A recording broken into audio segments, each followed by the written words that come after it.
सद्दाम की जीवनी लिखने वाले कॉन कफलिन अपनी किताब सद्दाम द सीक्रेट लाइफ में लिखते हैं, सरकार ने दावा किया कि स्वास्थ्य मंत्री रियाद इब्राहिम हुसैन को मारे जाने का कारण उनका भ्रष्टाचार में लिप्त होना था। दरअसल हुआ यह था कि उन्होंने सद्दाम को यह सलाह देने की जुर्रत की थी कि वो कुछ दिनों के लिए पूर्व राष्ट्रपति अहमद हसन अल बकर को अपनी जगह राष्ट्रपति बनवा दें ताकि ईरान इराक युद्ध में युद्ध विराम के लिए बातचीत की जा सके। जब मंत्री ने यह कहा तो सद्दाम ने ऊपरी तौर पर नाराज होने का कोई आभास नहीं दिया। उन्होंने मंत्रिमंडल की बैठक स्थगित की और मंत्री को अपने साथ बगल के कमरे में आने के लिए कहा।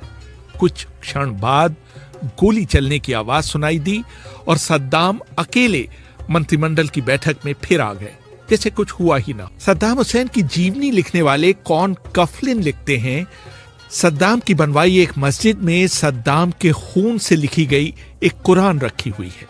उसके सभी 605 पन्नों को लोगों को दिखाने के लिए एक शीशे के केस में रखा गया है।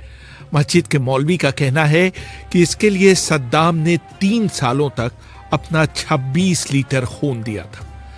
सद्दाम पर एक और किताब Saddam Hussain the politics of revenge लिखने वाले सैयद अबूरीश का मानना है कि सद्दाम की बड़ी बड़ी इमारतें और मस्जिदें बनाने की वजह तिकरित में बताया उनका बचपन था, जहां उनके परिवार के लिए उनके लिए एक जूता तक खरीदने के लिए भी पैसे नहीं होते। 80 के दशक के मध्य में सद्दाम ने अपने विदेश मंत्री हमेद अल जुबारी को सिर्फ इसलिए बर्खास्त कर दिया था क्योंकि उन्होंने 2 बार मंत्री को फोन किया था और उनकी तरफ से कोई जवाब नहीं मिला था। ये मानकर कि वो देर से दफ्तर पहुंचे हैं, सद्दाम ने उन्हें तुरंत उनके पद से मुक्त कर दिया था।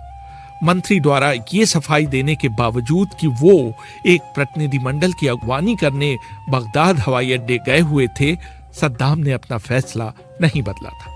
सद्दाम ने अपनी सेना के वरिष्ठ अधिकारी लेफ्टिनेंट जनरल ओमर अल हजा को सिर्फ इसलिए मौत की सजा दे दी क्योंकि एक बार उन्होंने किसी के सामने सद्दाम की बुराई कर दी थी। यही नहीं, हजा के बेटे फारूक को भी मौत के घाट उतार दिया गया।